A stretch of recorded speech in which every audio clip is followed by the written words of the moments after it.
Hello everyone, मैं हूं ललित शर्मा और आज फिर से आपके साथ जुड़ा हूं एक नए वीडियो के माध्यम से।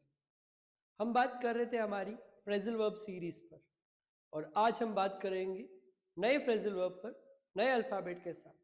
आज फ्रेजल वर्ब सीरीज में हम बात करने वाले हैं दो अल्फ़ाबेट की, अल्फ़ाबेट डी एंड अल्फ़ाबेट ई पर हम बात करेंगे। चलिए आज के सेशन को स्टार्ट करते हैं। आई होप सो कि आपकी ग्रेड्स की preparation, whether you are preparing for the grade 1 or whether you are preparing for the grade 2, I hope you people must be doing it very well. आप पढ़ते रहिए, आगे बढ़ते रहिए, रोज थोड़े थोड़े एफर्ट्स करते रहिए। Success doesn't come from what you do occasionally. It comes from what you do consistently. सफलता कभी कभी किए गए कामों से नहीं मिलती, सफलता मिलती है ऐसे काम से जो आप रोज करते हैं, अपनी हैबिट्स में डालते हैं। ऐसा ही हमारा टॉपिक है प्रेपोजिशन का, जिसको आप कभी कभी पढ़ लें, आपका टॉपिक क्लियर नहीं होगा। आप इस पर रोज मेहनत कीजिए, थोड़ी थोड़ी फ्रेजल वर्ब्स रोज पढ़ते रहिए, डेली एफर्ट्स डालिए, आपको सफलता जरूर मिलेगी।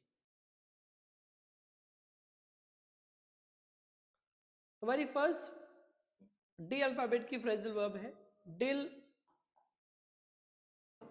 Dill in. डिल इन का मतलब होता है टू सेल समथिंग और टू ट्रेड इन समथिंग, किसी वस्तु का व्यापार करना।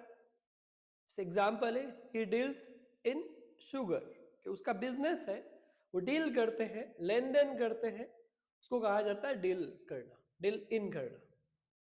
नेक्स्ट है die out, to become extinct और also means no longer too common.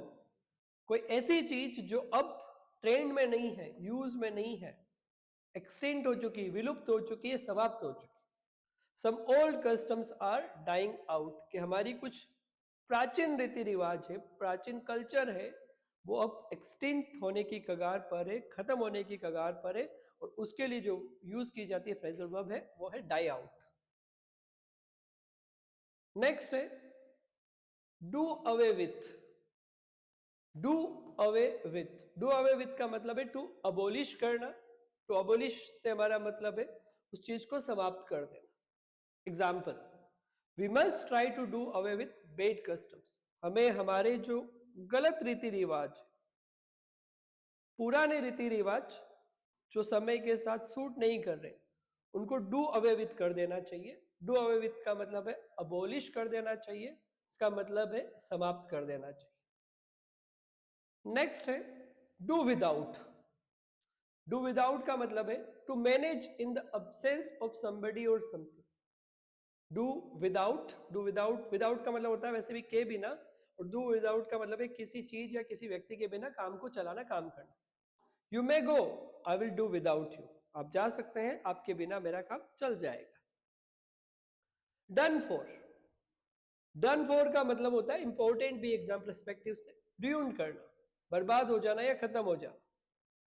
When the storm hit the small boat, I thought we are done for. जब तूफान छोटी नाव से टकराया तो हमें लगा कि हम खत्म हो जाएंगे, यानी मर जाएंगे, ruined हो जाएंगे, बर्बाद हो जाएंगे, जिसका मतलब होता है डन फॉर। डन फॉर का मतलब होता है ruined हो जाना, बर्बाद हो जाना, खत्म हो जाना। नेक्स्ट है डन अप। डन अप का मतलब होता है फेटिग्ड हो जाना या एग्जॉस्टेड हो जाना, इसका मतलब है बहुत थका हुआ हो जाना। After walking all day I am absolutely done up. Done up का मतलब होता है फेटिग हो जाना या एग्जॉस्टेड हो जाना, यानी थका हुआ हो जाना। नेक्स्ट है ड्रॉबैक। ड्रॉबैक का मतलब होता है to retire, to reconcile. To retire, reconcile, drawback का मीनिंग है, इंग्लिश मीनिंग। हिंदी मीनिंग होता है पीछे हटना। It is not wise, it is not wise to draw back now. अब किसी काम को हमने शुरू कर दिया है, अब उसमें ड्रॉबैक कर लेना ये बुद्धिमानता का सबूत नहीं है। जैसे मैंने फ्रेजल वर्ब की सीरीज आप लोगों के लिए स्टार्ट कर ली और I have committed to you कि मैं आपके फ्रेजल वर्ब की सीरीज को पूरा कराऊंगा। Now I can not draw back. Draw up, to make a written plan और एग्रीमेंट, किसी ऐसी योजना या समझौते को तैयार करना जो लिखा गया, लिखित योजना या समझौते को तैयार करना, draw up. Example, if you want to work together, we must draw up an agreement. यदि हम साथ काम करना चाहते हैं तो हमें कुछ रिटर्न एग्रीमेंट या समझौते को तैयार करना होगा. दैट मीन्स ड्रॉप करना पड़ेगा. ड्रॉप इन, टू पे अ शॉर्ट अनअनाउंस्ड विजिट. बिना बताए अचानक मिल जाना. बिना बताए अचानक मिल जाना, drop in. He occasionally dropped in to ask if I had any problem. कि वो अचानक से मुझसे पूछा करते हैं कि मुझे कोई प्रॉब्लम तो नहीं है. टू ड्रॉप इन, टू पे अ शॉर्ट अनअनाउंस्ड विजिट, यानी बिना बताए अचानक मिलना. नेक्स्ट है ड्रॉप आउट. ड्रॉप आउट, हमने स्कूल एजुकेशन में कुछ बच्चे पढ़ाई अपनी बीच में छोड़ देते हैं किसी भी फैमिली रीजन की वजह से, या कुछ बच्चे कॉलेज एजुकेशन में अपनी पढ़ाई को छोड़ देते हैं बीच में, अपनी स्टडी को कंप्लीट नहीं करते. ऐसे बच्चों को कहा जाता है ड्रॉप आउट स्टूडेंट्स. तो ड्रॉप आउट का मतलब होता है विड्रॉ कर लेना और टू स्टॉप अटेंडिंग, यानी बीच में छोड़ देना, काम को बीच में अधूरा छोड़ देना. He joined the coaching but after a few days he dropped out. उन्होंने कोचिंग ज्वाइन की बड़े जोश और कॉन्फिडेंस के साथ. आप में से भी कई सारे स्टूडेंट्स ने अपने प्रिपरेशन को स्टार्ट किया, लेकिन किसी भी रीजन से, maybe family reason, financial reason, या विल पावर स्ट्रॉन्ग नहीं होने की वजह से बहुत सारे बच्चे अपनी प्रिपरेशन को बीच में ड्रॉप कर देते हैं और एग्जाम आते आते तक लगता है कि अब हमसे नहीं हो पाएगा. लेकिन आप डटे रहिए, विल पावर को स्ट्रॉन्ग रखिए, डिटर्मिनेशन को स्ट्रॉन्ग रखिए, मोटिवेशन को हाई रखिए, किताबों के साथ मेहनत करते रहिए, एक दिन सफलता जरूर मिलेगी. पढ़ते रहना इंपॉर्टेंट है. नेक्स्ट है ईट आउट. ईट आउट का मतलब होता है टू कंज्यूम समथिंग. किसी को धीरे धीरे नुकसान करना है, उस खा जाना. Acid it's into metal. Eat into का मतलब है एसिड जो है वो मेटल को खत्म कर देता है, धीरे धीरे उसको कंज्यूम कर देता है, नुकसान पहुंचाता है. Enter for, become a candidate for a contest और एग्जामिनेशन. किसी प्रतियोगिता या परीक्षा में भाग लेना, that means enter for. You all are entered for RPSC examinations.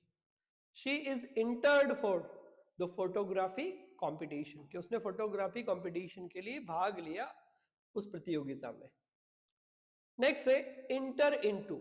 Inter into that means inter into a discussion. किसी चर्चा को शुरू करना या किसी डिस्कशन में पार्टिसिपेट करना. Let's not inter into detail at this stage. इस स्टेज पर हमें इतना डिटेल में इंटर नहीं करना, इंटर इनटू नहीं करना. इंटर इनटू का मतलब होता है टू बिगिन समथिंग. प्रैक्टिस के कुछ क्वेश्चंस हैं. पीडीएफ हमारे टेलीग्राम चैनल पर आपको शेयर कर दी जाएगी. ये क्वेश्चन आप सोल्व करते रहिए. टेलीग्राम चैनल को आप जरूर ज्वाइन कर लीजिए. टेलीग्राम चैनल का लिंक कमेंट बॉक्स में आपको मिल जाएगा. क्वेश्चन आप देखिएगा, choose the correct meaning of deal in. Deal in का क्या मीनिंग है? नेक्स्ट क्वेश्चन है, select the sentence where die out is used correctly. इस में से एक ऐसे सेंटेंस को आपको फाइंड आउट करना है, सेलेक्ट करना है जिसमें डाई आउट का सही यूज किया गया. नेक्स्ट क्वेश्चन है, identify the correct uses of do away with. चार ऑप्शन में से डू अवे विथ का सही यूजेस फाइंड करना है. नेक्स्ट है, choose the correct sentence. Do without के लिए आपको करेक्ट सेंटेंस, जो चार सेंटेंसेस गिवन है इसमें से फाइंड आउट करना है. In which sentence is done for. Done for का यूज किया गया उसको फाइंड आउट करना है. डन अप के लिए आपको फाइंड आउट करना है correct meaning. Correct meaning find करना है ड्रॉबैक का. ऐसा करने से आपको वो वर्ड याद हो जाएगा बार बार प्रैक्टिस आने से. ड्रॉ अप का फाइंड करना है. ड्रॉप इन का करेक्ट मीनिंग फाइंड करना है. ड्रॉप आउट का करेक्ट मीनिंग फाइंड करना है. ईट इनटू अभी हमने देखा था कंज्यूम करना, उसका मीनिंग फाइंड करना है. और इंटर इनटू किसी डिस्कशन को शुरू करना, इसका करेक्ट मीनिंग फाइंड करना. आंसर की आप लोगों की हेल्प के लिए साथ में अटैच कर ली, जो आपको टेलीग्राम चैनल पर अवेलेबल हो जाएगी. तो चलिए आज की क्लास को खत्म करते हैं कोटेशन के साथ. Don't stop when you are tired, stop when you are done. इसका मतलब है कि आप किसी काम को करते करते थक जाइए तो थकने पर मत रुको, जब लक्ष्य पूरा हो जाए तभी रुको. तो आप लोगों ने जिस एग्जाम को प्रिपरेशन को टारगेट किया है जब तक उसमें आपको सफलता नहीं मिल जाए तब तक आपको रुकना नहीं है। अगर वीडियो अच्छा लग रहा है तो आप अपने दोस्तों के साथ शेयर कीजिए, सब्सक्राइब कीजिए। मिलते हैं ऐसे ही किसी एक नए वीडियो के साथ।